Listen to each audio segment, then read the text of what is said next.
Bonjour, je me présente, Dr Laura Saviani, je fais partie de l'équipe de chirurgie du professeur Agostini, je m'occupe de la chirurgie cancérologique pelvienne et mammaire. Aujourd'hui, on va parler du test HPV négatif.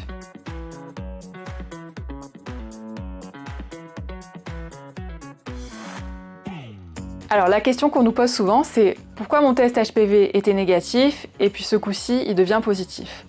Ce n'est pas forcément dû à une nouvelle infestation par un nouveau partenaire, ça peut être aussi une réactivation du virus, ou alors un seuil de détection qui était trop bas pour le laboratoire.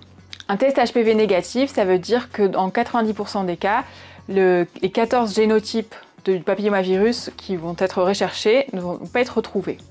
Ça peut être soit dû à une clairance virale, c'est-à-dire que l'organisme a bien fait son travail et a réussi à éliminer le papillomavirus en quelques mois, soit à une latence virale. Il faut considérer que le papillomavirus peut être dormant, c'est-à-dire qu'il va être présent dans l'organisme, mais qui ne va pas proliférer. À ce moment-là, le test HPV peut être négatif. En bref, le test HPV peut fluctuer, il peut être soit positif, soit négatif.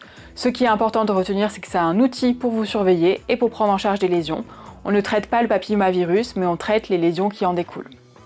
Le cancer du col de l'utérus est la deuxième cause de décès par cancer chez les femmes de moins de 45 ans.